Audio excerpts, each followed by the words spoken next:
Her fiancé called her worthless before the pack. Then the Alpha King claimed her as his queen. Why did her fiancé humiliate her before everyone? And what made the Alpha King choose the woman another man had publicly rejected? Hello, everyone, and welcome back to the channel. Before we begin, please subscribe and turn on notifications so you never miss another emotional Alpha King and werewolf romance story filled with betrayal, destiny, and powerful reversals. Thank you for spending your time with us and for continuing to support the channel. Your encouragement helps us share more unforgettable stories with you. Tell us in the comments, could you ever forgive someone who called you worthless in front of everyone you trusted? Now, settle in, open your heart, and let us begin tonight's story. If I am truly worthless, Evelyn Carter said, then why are you so afraid of what I know? The great hall of Grayridge fell silent. Hundreds of wolves stood beneath iron chandeliers and black banners, gathered to witness the confirmation of their future Luna. Evelyn had entered wearing the silver pin Mason Hale had placed over her heart 3 years earlier. She had expected vows. Instead, her fiancé stood beside another woman. Mason wore the ceremonial armor of an alpha, polished until the firelight gleamed across his broad chest. Vanessa Reed stood at his right hand in crimson silk, diamonds braided through her golden hair. Evelyn stopped at the foot of the raised platform. Mason, he looked down at her as though she were a servant who had interrupted him. Come forward. The command echoed through the hall. Evelyn climbed the steps while whispers followed her. Mason had not spoken to her for 7 days. He had avoided the storehouses, ignored her reports, and ordered guards posted outside the records chamber. Now she understood why. He waited until she stood before the entire pack. Then he reached for the silver pin on her dress. This belonged to the future Luna of Grayridge, he said. His fingers tore it from the fabric. A sharp metallic sound rang as the pin struck the stone. Evelyn stared at it. Mason had given her that symbol after she reorganized the winter stores and prevented 3 villages from starving. He had told her Grayridge needed a woman who understood its people. Now his voice turned cold. You have no alpha blood, no army, no land worth claiming. You bring nothing to this pack except ledgers, complaints, and the weakness of a warehouse keeper's daughter. A few nobles laughed. Others looked away. Evelyn recognized many of them. She had sent medicine to their children, grain to their villages, and blankets to their soldiers. None stepped forward. Mason lifted his chin. You are not worthy to stand beside an alpha. The humiliation struck harder because he spoke each word slowly. Before this pack, I end our engagement. Vanessa ascended the final step and placed her hand on Mason's arm. My new chosen Luna, he announced. Applause spread through the hall. Evelyn did not cry. Her gaze moved beyond them to the banquet tables, where servants stacked sealed crates of grain as gifts for visiting alphas. One crate bore the royal crest of Blackthorn. The relief shipment Mason had sworn never arrived. Its wax seal carried a damaged wolf, one fang shorter than the other. The same flaw she had recorded in the missing supply ledgers. Mason produced a parchment. You will sign this before leaving. It confirms that you never held authority over Grayridge's stores and contributed nothing to this pack. There it was. Not rejection, erasure. If Evelyn signed, every false report would become Mason's truth. Every stolen shipment would disappear beneath her silence. She looked at the parchment, then at the man she had once intended to marry. No, Mason's smile vanished. 2 guards moved toward her. Evelyn stepped back, but she did not lower her head. If I contributed nothing, why do you need my signature? The crowd quieted again. She pointed toward the royal grain crate. And if I am worthless, why are you hiding food sent to starving villages? Mason's eyes hardened. For the first time that night, fear appeared behind his arrogance. He leaned close enough that only she could hear him. You should have accepted your humiliation and walked away. Evelyn met his gaze. You should have burned the ledgers before I copied them. Mason's hand closed around her wrist. Arrest her. The doors of the great hall slammed shut. Outside, the first warning bell began to ring. They did not erase your name because you were worthless, Grace whispered. They erased it because the truth still belongs to you. The guard seized Evelyn before the warning bell finished ringing. Mason released her wrist only after iron restraints closed around it. His expression had become calm again, but the fear she had seen remained hidden behind his eyes. Take her to the Eastern Records Room, he ordered. She will sign before dawn. The nobles parted as Evelyn was dragged from the great hall. No one defended her. Vanessa stood beside Mason with one hand resting on the silver Luna pin he had torn from Evelyn's dress. She watched without satisfaction now, as if the mention of stolen grain had revealed a part of the engagement Mason had never shared with her. The Eastern Records room had no windows. Shelves covered every wall, filled with harvest reports, medical requests, ration lists, and winter accounts Evelyn had written over 6 years. 2 guards locked her inside and placed the confession on the table. Evelyn waited until their footsteps faded. Then she opened the nearest ledger. Her name was gone. Every entry she had signed had been scraped clean or copied onto fresh parchment. The winter distribution plan carried Mason's seal. The infirmary expansion had been credited to Vanessa's father. Even the emergency grain route Evelyn designed during the mountain fever was listed as Mason's personal order. They had not simply rejected her. They had rewritten Grayridge, so she had never mattered. Evelyn turned another page. 3 royal relief shipments were marked as lost in storms. She had seen one of those crates inside the Great Hall. The others had likely never left Grayridge. A panel shifted behind the shelves. Evelyn reached for the brass candle holder. Grace Miller stepped through the narrow opening. Her healer's cloak was dusted with flour, and a leather satchel hung across her shoulder. "You have 10 minutes," Grace said. Evelyn lowered the candle holder. "How did you get in?" "You designed the service passages when the infirmary flooded." A bitter laugh escaped Evelyn. "Another contribution Mason will claim as his own." Grace placed the satchel on the table. Inside were dried meat, medicine, a wool cloak, and a small copied ledger bound with brown thread. Evelyn stared at it. "You saved it." "I saved what you told me to save." The copy contained wagon numbers, royal seals, missing deliveries, and every correction Mason had ordered Evelyn to remove from the official records. It was enough to begin an investigation, not enough to survive one. Grace unfolded a second parchment. "Mason has issued a warrant," she said. "At dawn, you will be charged with stealing pack property and sending military information beyond the border." My letters contained grain reports. He is calling the roads military routes. Evelyn closed her eyes. The anonymous warnings she sent to the royal court had been meant to save starving villages. Mason would turn them into proof of treason. "Where is my father?" "Under guard." The words cut through her. Grace caught her hand. "If you stay, Mason will force you to sign. Then he will use your confession to bury every missing shipment."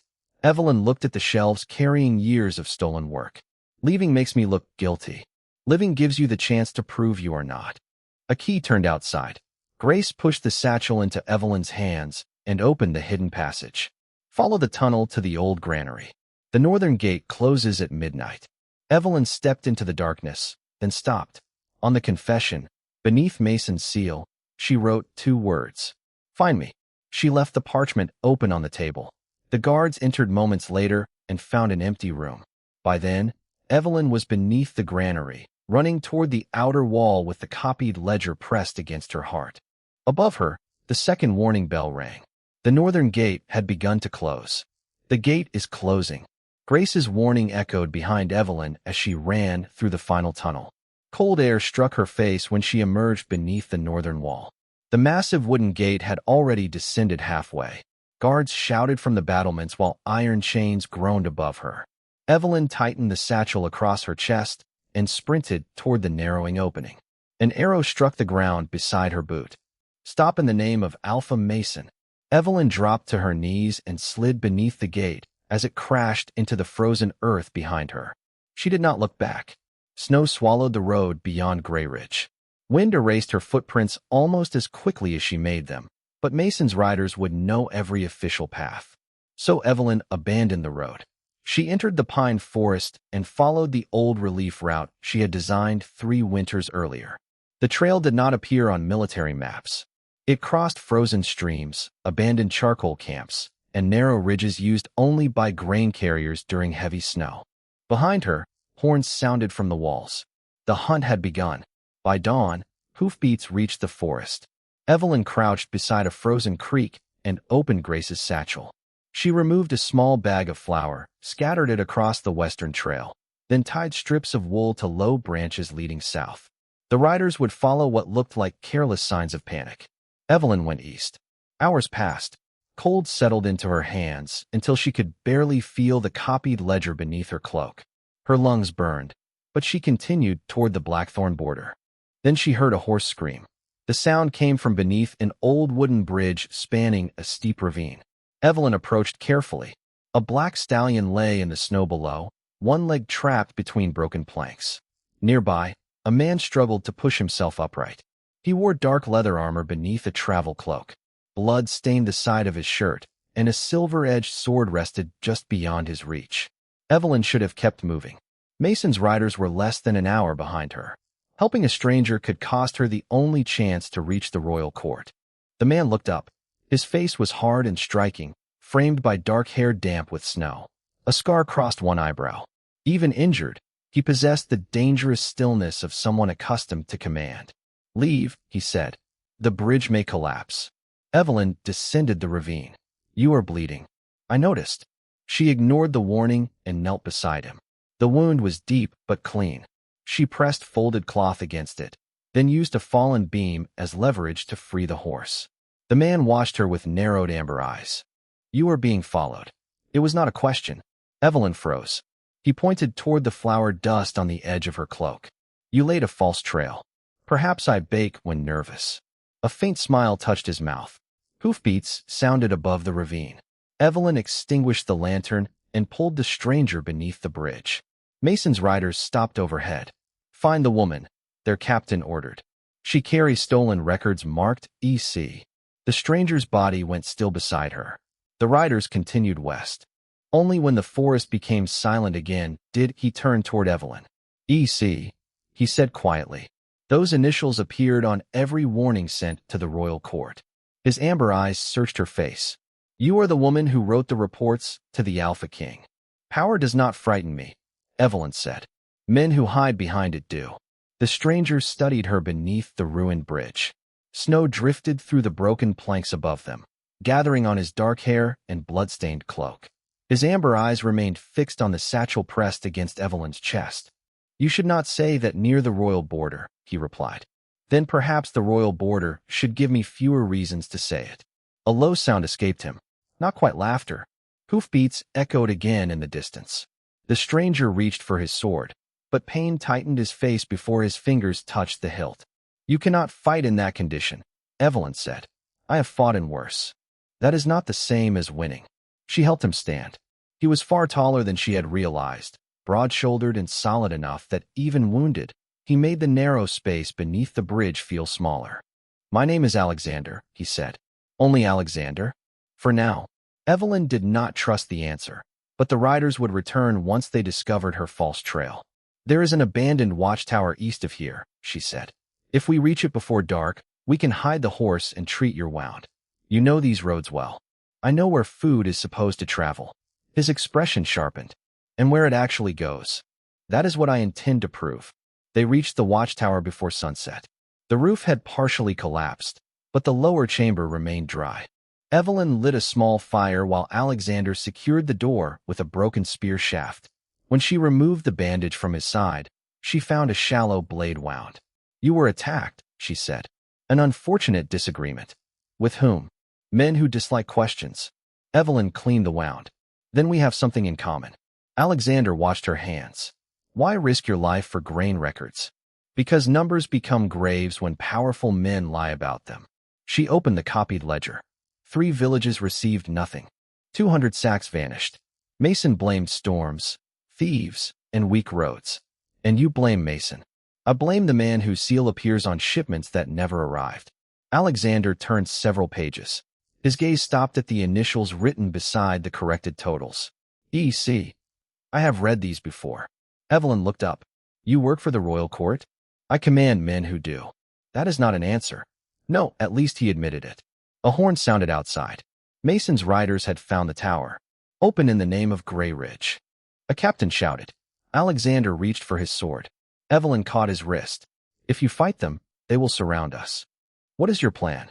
The question surprised her. Mason had never asked for her plan.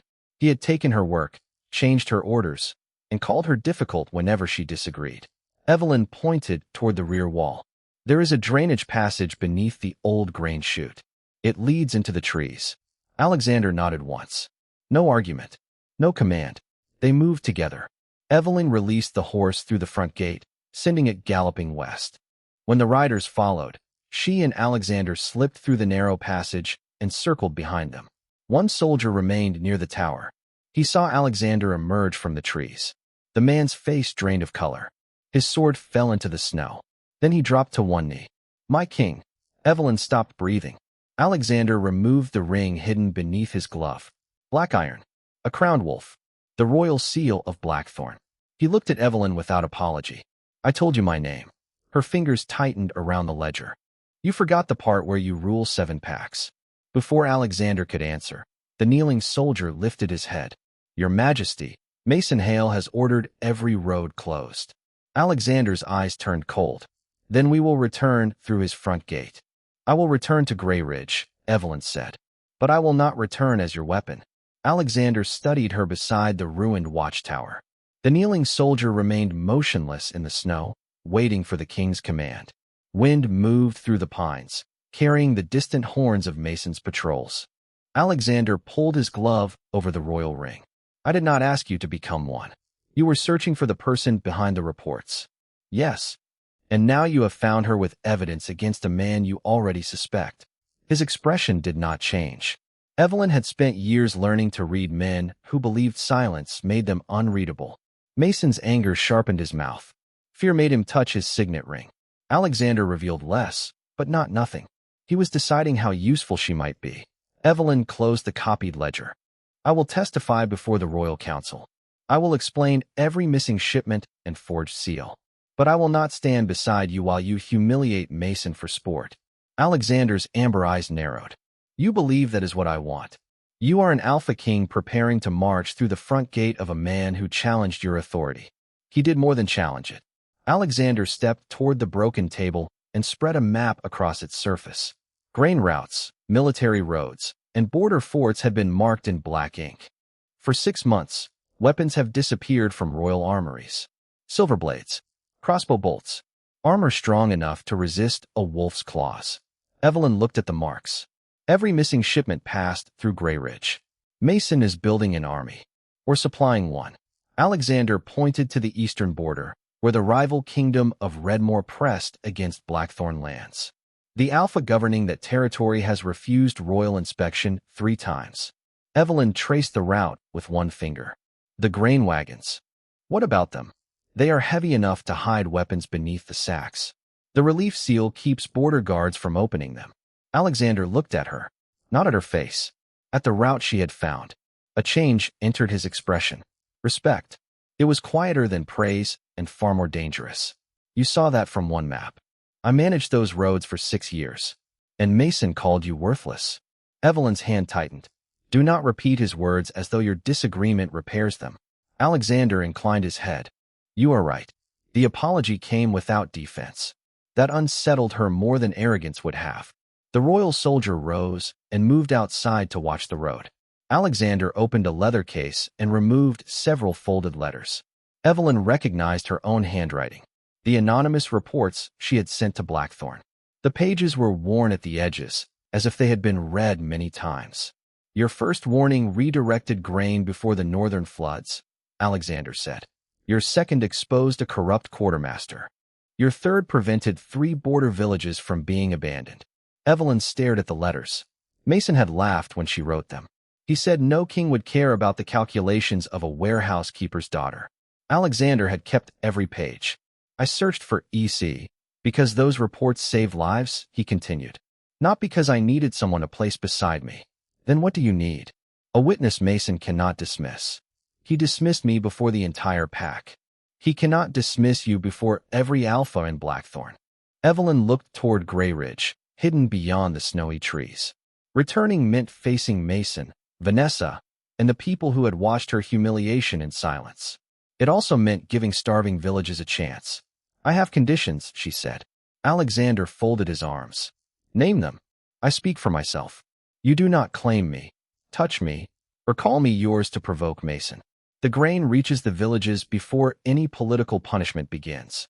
The ledger is examined by someone independent of your court." Alexander listened without interruption.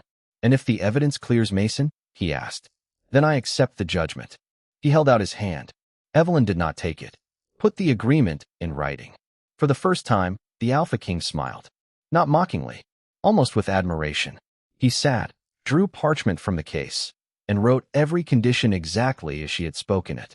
When he finished, he signed his name beneath hers. A horn sounded from the eastern ridge. The royal soldier rushed inside. Your Majesty, a relief convoy bound for Pine Hollow has vanished. Evelyn looked at the map. The missing route passed directly beneath Grayridge's abandoned silver mine. Alexander reached for his sword. Evelyn took the lantern. If Mason is moving weapons, she said, that convoy will lead us to them. Alexander opened the door. This time, he did not walk ahead of her. They entered the storm side by side. Edit.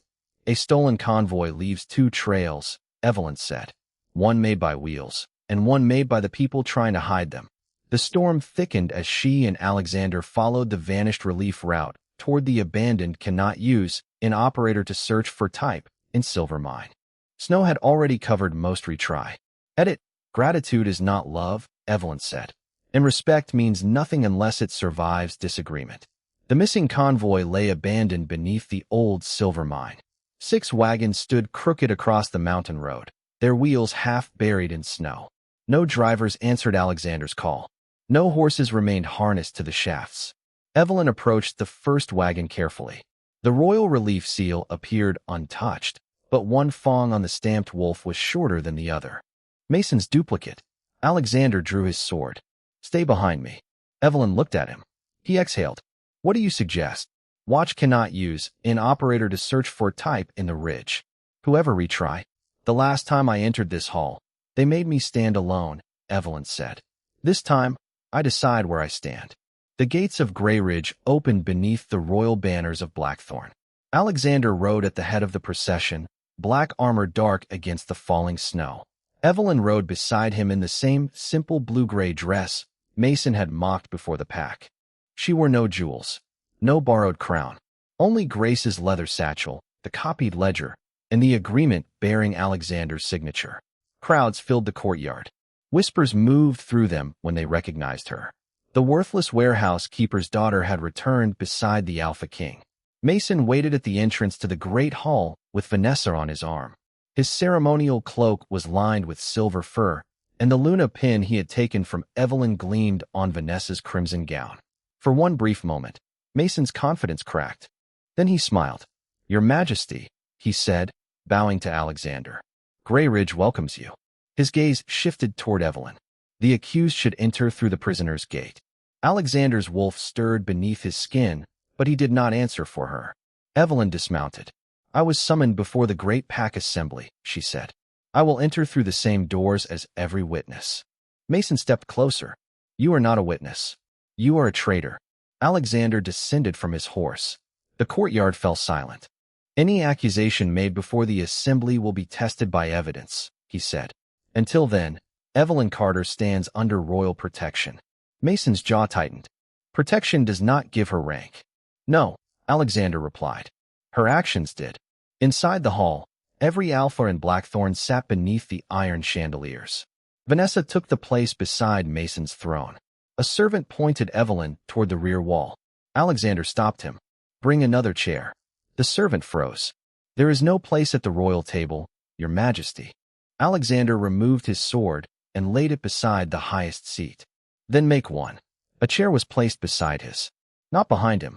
Not below the platform. Beside him. Evelyn felt hundreds of eyes follow her as she crossed the same floor where Mason had called her worthless. The silver Luna pin lay against Vanessa's heart. The damaged royal grain seal rested in Evelyn's hand. Mason rose before she could sit. This woman stole Grayridge records, fled lawful arrest, and conspired with enemies of this pack. Evelyn placed the broken seal on the table. I found your missing relief convoy. A murmur moved through the hall. Alexander signaled Daniel Brooks. Royal guards entered carrying a crate of Redmore weapons, followed by the 3 rescue drivers. Mason's face lost color. Evelyn opened the copied ledger. The grain meant for Pine Hollow was hidden beneath the abandoned silver mine. The wagons were used to transport enemy weapons through royal checkpoints. Vanessa turned toward Mason. You told my father those weapons were purchased for our alliance. Mason ignored her. He pointed at Evelyn. She forged those records because she could not accept being rejected. Evelyn looked around the hall. Several faces dropped in shame. They remembered laughing. They remembered remaining silent. I did accept the rejection, she said. What I refused to accept was starvation disguised as leadership. Mason struck the table. The ledger is false. The main doors opened.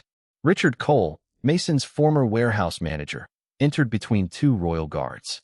One side of his face was bruised. In his hands, he carried the original Grayridge account book. Mason stepped backward. Richard placed it before the assembly. The entries are real, he said. Alpha Mason ordered me to change them. Silence swallowed the hall. Then Mason smiled. Slowly, coldly. You should have remained hidden, Richard. Two Grayridge guards seized the warehouse manager. Alexander rose, but Mason drew a sealed letter from his cloak. If this assembly wants evidence, he said, then let them read Evelyn Carter's confession. He broke the seal. The letter carried Evelyn's name.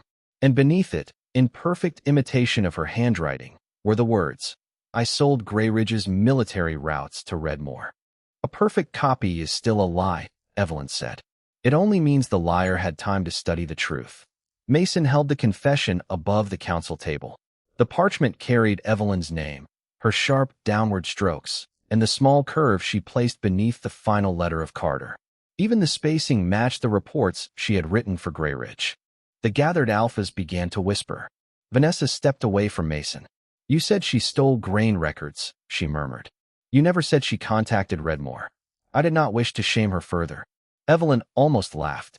Mason had humiliated her before the entire pack, erased 6 years of her work, and ordered her arrest. Yet now he pretended silence had been mercy. Alexander extended one hand. Give me the letter. Mason passed it across the table. The Alpha King read every line. His face revealed nothing. That frightened Evelyn more than anger would have. She remembered Mason standing above her with the Luna pin in his hand, telling the pack she had contributed nothing. She remembered waiting for one person to question him. No one had. Now Alexander held evidence carrying her signature, and every eye in the hall waited to see whether the most powerful man in Blackthorn would believe it. The handwriting is hers, one alpha said. The seal is Grayridge's, another added. Mason smiled. Even a king cannot ignore proof because he finds the accused useful. Alexander placed the parchment on the table. I will not ignore it. The words struck Evelyn like cold water. Mason's smile widened. Alexander turned toward Daniel Brooks. Seal every exit. No document leaves this hall. No witness is removed. The Great Pack Assembly will examine the accusation publicly. Evelyn stared at him. You believe I wrote it. I believe an accusation this serious must be tested where everyone can hear the result. You already have the ledgers. The drivers testified. Richard brought the original accounts. And Mason has produced evidence against you. Alexander's voice remained calm. If I dismiss it without examination, every alpha here will claim I protected you because you stood beside me. The logic was sound. It still hurt. Evelyn had spent years watching powerful men call their convenience justice. She had hoped Alexander would look at the letter and know. Not because he desired her. Because he had listened. Mason leaned toward her. Even your king doubts you. He is not my king, Evelyn said. But her voice lacked its earlier strength. Richard Cole struggled between the Grayridge guards. The letter is false, he shouted. Mason kept samples of her writing in the records room. One guard struck him across the ribs. Alexander's wolf flashed in his eyes. Touch that witness again, he said, and you will lose the hand responsible. The guard released Richard. Evelyn reached for the confession. Alexander allowed her to take it. The parchment was expensive, smoother than the paper used in Grayridge's storehouses. The letters appeared black beneath the chandeliers, but when she tilted the page toward the fire, a faint blue sheen moved across the ink. Blue oak ink. Mason's private office used it for military correspondence because it resisted water. Her reports had always been written in brown iron gall. She opened her mouth. Then she noticed the witness standing near Mason's chair. Caleb Warren, a former delivery clerk. His right hand was wrapped in cloth. A dark burn extended beyond the bandage toward his wrist. Mason saw Evelyn looking. His expression sharpened. Caleb witnessed her meeting a Redmore messenger, he announced. Caleb would not meet Evelyn's eyes. Is that true? Alexander asked. The young man swallowed. Yes, Your Majesty. His voice trembled. Evelyn remembered Caleb's wife and 2 daughters living in the quarter beside Grayridge's old treasury. The treasury Mason had converted into a guarded storehouse. The burn on Caleb's hand was not from fire. It was from the silver restraints used in the underground cells. He was not lying for profit. Someone he loved was being held. Evelyn placed the confession back on the table. I request time to examine the witness and the ink. Mason spread his hands. A traitor always requests time. Alexander looked toward the council. The hearing will resume at sunset. Until then, Evelyn Carter remains under royal protection. Caleb Warren remains in this hall. Richard Cole is transferred to Blackthorn custody. Relief should have come. Instead, Evelyn felt exposed. Alexander had not defended her innocence. He had defended the process. Perhaps that was fair. Perhaps fairness was not what her wounded heart had wanted. She rose from the chair beside him. Where are you going? He asked. To find the truth you are not yet willing to see. Evelyn, she turned. The entire hall watched them. You gave me a seat beside you, she said quietly. Do not expect that to mean I will sit silently while my life is debated. Then she walked from the great hall alone. Behind her, Mason gave an order too soft for the assembly to hear. Far beneath Grayridge, a torch touched the first oil-soaked beam of the old treasury, and Caleb Warren's imprisoned family began to scream. I did not question your innocence, Alexander said. I questioned whether my belief alone could protect it. Evelyn stopped beneath the stone archway outside the great hall. Snow blew through the open courtyard, catching in her chestnut hair. Behind her, the assembly continued arguing over the forged confession. Ahead, servants hurried toward the western wing carrying buckets. Smoke drifted above the rooftops. You could have warned me, she said. If I declared you innocent without examining the letter, Mason would call you my weakness. Every verdict afterward would be dismissed as royal favoritism. So you let me stand before the same people who watched him humiliate me and wonder whether you believed his lie. Pain crossed Alexander's face. I protected the hearing. I needed you to remember I was a person inside it. He accepted the blow without defending himself. You are right. A scream rose from beneath the courtyard. Evelyn turned toward the smoke. The old treasury. Alexander followed her gaze. Mason converted it into a guarded storehouse. No, he converted it into a prison. She ran. Alexander caught up beside her, but did not take the lead. They reached the western passage as flames burst through the lower windows. Grayridge guards blocked the stairway. By order of Alpha Mason, no one enters, their captain said. Alexander's amber eyes darkened. Move. The guards hesitated. Evelyn noticed black soot beneath the captain's fingernails and a ring of keys at his belt. You locked people inside before the fire began. His hand moved toward his sword. Alexander stepped between them. The captain attacked. Steel rang through the passage. Alexander drove him into the wall while Evelyn tore the keys from his belt. She found the treasury key by touch, the largest iron tooth, marked with a broken wolf fawn. Smoke filled the stairwell. Alexander seized a wet cloak from a servant and wrapped it around Evelyn's shoulders. You do not have to go down there. Caleb lied because his family is inside. Then tell me what you need. The question steadied her. Break the outer gate. Keep the ceiling beams from falling. I will find the cells. They descended together. Heat clawed at Evelyn's face. Behind a burning storage rack, she found a narrow iron door. The key turned once, then jammed. Alexander drove his shoulder against it. The lock tore free. Inside, Caleb's wife shielded 2 young girls beneath a wool blanket.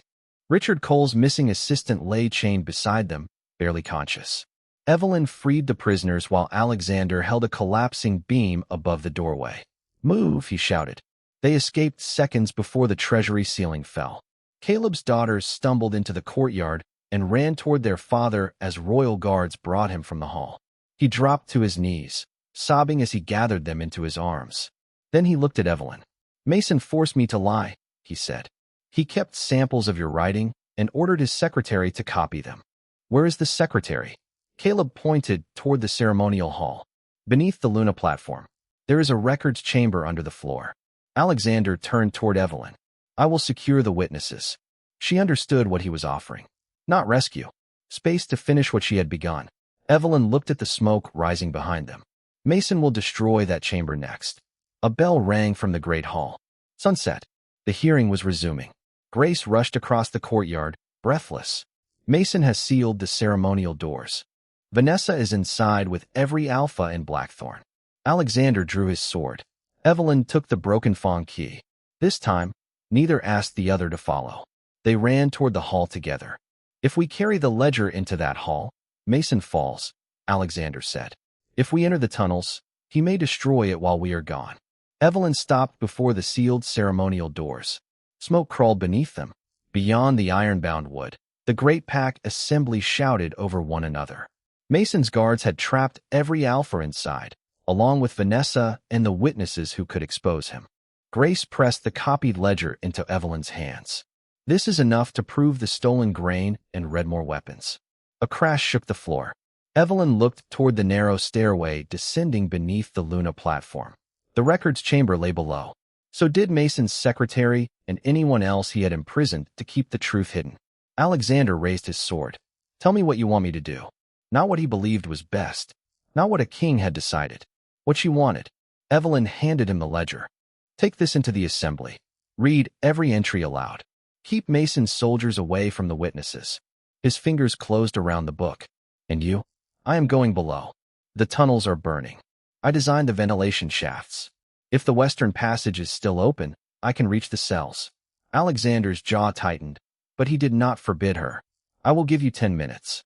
You will give me as long as the people inside need. Something fierce and proud moved through his amber eyes.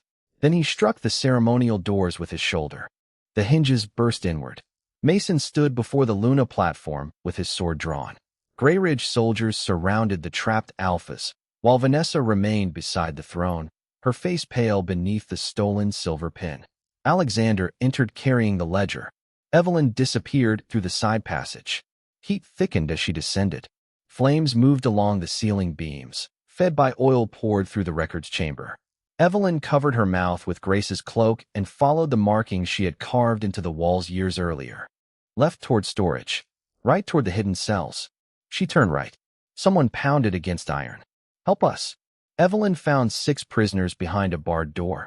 Mason's secretary, 2 wagon drivers, and 3 Grayridge servants who had questioned the missing grain. The broken fawn key opened the first lock. The second had melted shut. Evelyn seized an iron rod and drove it through the mechanism. Sparks burned her hands. Above her, Alexander's voice thundered through the hall. These records prove Mason Hale stole food from 7 villages and armed Redmore beneath the royal seal. The prisoners pushed from inside. The lock broke. Follow the wall, Evelyn ordered. Do not stop, even if the ceiling falls. They reached the final junction as burning timber collapsed behind them. A servant cried out. Evelyn turned back and dragged him free from beneath the beam. Pain tore through her shoulder, but she forced him upright.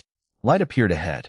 They emerged beneath the Luna platform while the assembly watched Mason deny every charge. His secretary stumbled into the hall, coughing black smoke. I forged the confession, he gasped. Alpha Mason ordered it. Mason's face changed. Vanessa removed the silver Luna pin from her gown. You told my father Evelyn betrayed Grayridge, she said. You never told us you planned to sacrifice every family who knew the truth. Mason reached for her. Vanessa threw the pin at his feet. No. Evelyn climbed from the passage, soot covering her face and blood marking her palms. The same wolves who had laughed when Mason called her worthless now stared at the people she had risked her life to save. Mason pointed his sword at her. She has poisoned all of you against me. Arrest her, he ordered. No warrior moved. Alexander stepped down from the royal platform, but he did not stand in front of Evelyn. He stood beside her. The woman you called worthless, he said, returned to save the very people who watched you break her. Mason's sword lowered. For the first time, he looked afraid. Alexander turned to Evelyn before the entire assembly. Do you want me to end this? Evelyn looked at Mason, the burning records, and the silver pin lying on the floor. No, she said. She stepped forward. I want him to hear the truth from me. Worthless women do not frighten kings, Evelyn said. They frighten men whose power depends on keeping them silent. Her voice carried through the smoke-filled hall. Mason stood beneath the Luna platform with his sword raised, but the warriors surrounding him no longer obeyed. The secretary he had forced to forge Evelyn's confession knelt beside the rescued prisoners. Caleb Warren held his daughters close. Richard Cole placed the original account book on the council table. Every lie Mason had built now stood before him in human form. Evelyn walked toward the center of the hall. Soot darkened her blue-gray dress. Blood marked her hands where the iron lock had burned her palms. She looked nothing like the decorated Luna Mason had once wanted beside him. She looked stronger. "You called me worthless because I had no alpha blood," she said. "Yet you used my routes to move your weapons." Mason's jaw tightened. "You said I brought nothing to Grayridge. Yet you erased my name from every plan that kept its people alive." He glanced toward the gathered pack. Some lowered their eyes. "You said my ledgers were meaningless. Yet you burned a treasury, imprisoned families, and trapped your own servants to destroy what those numbers proved." Vanessa stepped away from the platform. The silver Luna pin remained on the floor between them. Mason pointed his blade at Evelyn. "You think standing beside a king makes you powerful?" Evelyn looked at Alexander. The Alpha King had not moved in front of her. He held no protective claim over her. He simply stood where he had promised to stand. Beside her. "No," Evelyn replied. "It means the king was wise enough to listen." Mason lunged. Alexander's soldiers reached for their weapons, but Evelyn was closer. She stepped aside and caught Mason's sword arm with both hands. Using the movement he had once taught her during their engagement, she turned his weight against him. His blade struck the stone. Daniel Brooks seized Mason from behind and forced him to his knees. The sound echoed through the hall. Once, Mason had ordered Evelyn to kneel before the pack. Now he knelt where she had stood. "Release me," he roared. "I am Alpha of Grayridge." Richard Cole opened the account book. "Not after this." He read the entries aloud. 7 villages denied grain. 4 royal convoys diverted. 3 shipments of Redmore weapons hidden beneath relief sacks. Payments to guards who imprisoned witnesses. Orders bearing Mason's seal to burn the treasury and execute Evelyn before the assembly could examine her evidence. Vanessa's father rose from among the visiting alphas. "You promised our alliance would defend Blackthorn." Mason looked toward Vanessa. "Tell him." She stared at the man she had agreed to marry. "You told me Evelyn was weak," she said. "But you feared her more than every alpha in this room." Mason's expression twisted. "You were supposed to become Luna." Vanessa looked down at the silver pin. "Not at the cost of becoming your next prisoner." She kicked it across the floor. The pin stopped at Evelyn's feet. Alexander stepped toward the royal platform. "By the laws of Blackthorn, Mason Hale is stripped of his title pending judgment for treason, theft, conspiracy with Redmore, and crimes against his own pack." Mason struggled against Daniel's grip. "You cannot take Grayridge from me." Alexander's amber eyes turned cold. "You abandoned Grayridge the moment you starved its children to build an army." The royal guards dragged Mason toward the doors. Before they reached them, he looked back at Evelyn. "You will always be the warehouse keeper's daughter." Evelyn picked up the Luna pin. "Yes," she said. "The daughter of a man who taught me that every missing sack has a name, every false number has a victim, and every powerful liar eventually runs out of places to hide." Mason had no answer. The doors closed behind him. Silence settled over the assembly. Alexander climbed the platform, then stopped before the throne. Instead of sitting, he removed the black iron crown and placed it on the table. "The woman Grayridge called worthless identified a conspiracy my royal investigators missed.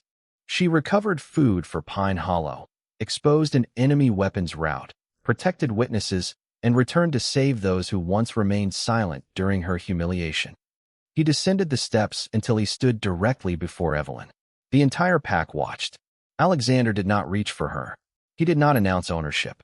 He asked, "Evelyn Carter, will you choose to stand beside me, not behind me, as Queen of Blackthorn?" A breath moved through the hall.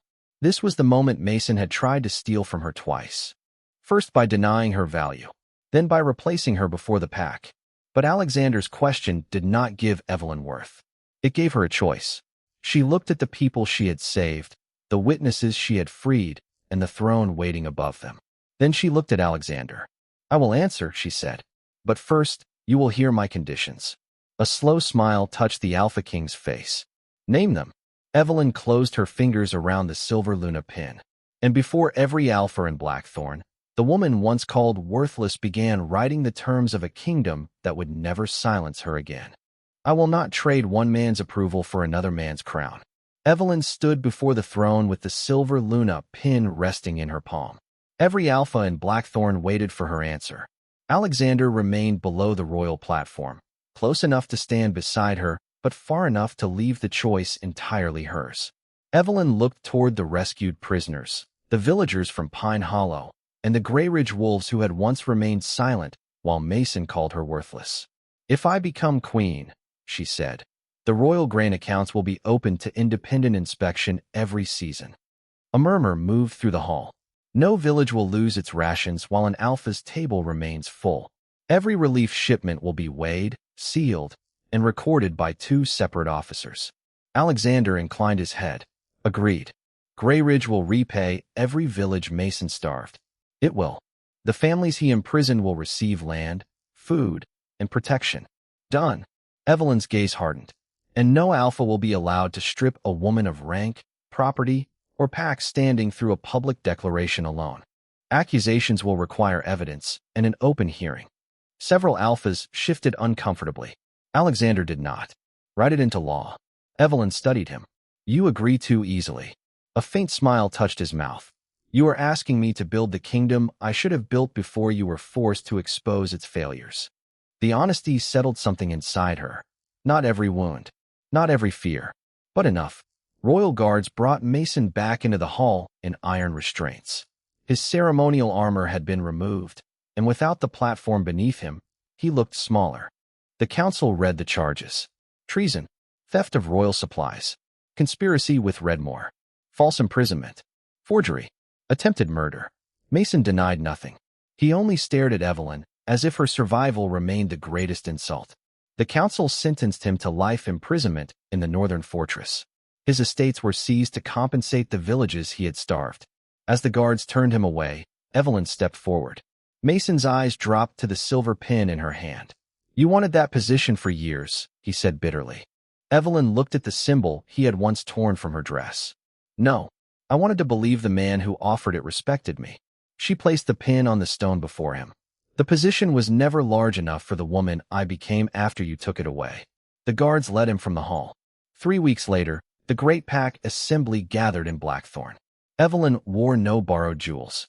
Her blue-gray gown was simple, and her father stood among the honored witnesses. Alexander waited beside the throne. A second chair had been placed beside his own, equal in height, equal in distance from the council floor. Before the ceremony, he offered Evelyn a parchment containing every condition she had named. Her independent vote, her authority over relief routes, her right to retain the Carter name, lands, and household, her right to challenge royal decisions before the council. At the bottom, Alexander had added one final line. The Queen of Blackthorn stands beside the king by choice and may leave by choice. Evelyn read it twice. Then she signed. Alexander signed beside her. He did not place the crown on her head immediately. Evelyn Carter, he said, do you choose this? She looked at the man who had read her reports before he knew her face, listened when she disagreed, and stood beside her while she reclaimed her own voice. Yes. Alexander crowned her before the 7 packs. The hall erupted in cheers. But Evelyn did not look toward Mason's empty place. She looked at the opened ledgers on the council table and the villagers standing beneath banners that now belonged to them as much as any Alpha. She had not become valuable because a king called her queen. She became queen because she had always possessed the courage, intelligence, and compassion Grayridge tried to erase. Alexander offered his hand. Evelyn took it. Together, they climbed the platform. He did not guide her toward a place behind the throne. He pulled out the second chair and waited until she sat. Only then did he take his own seat beside her. Before the pack, Mason had called her worthless. Before the kingdom, Evelyn Carter proved that the most dangerous woman was not the one who demanded power. It was the one who understood how power should be used.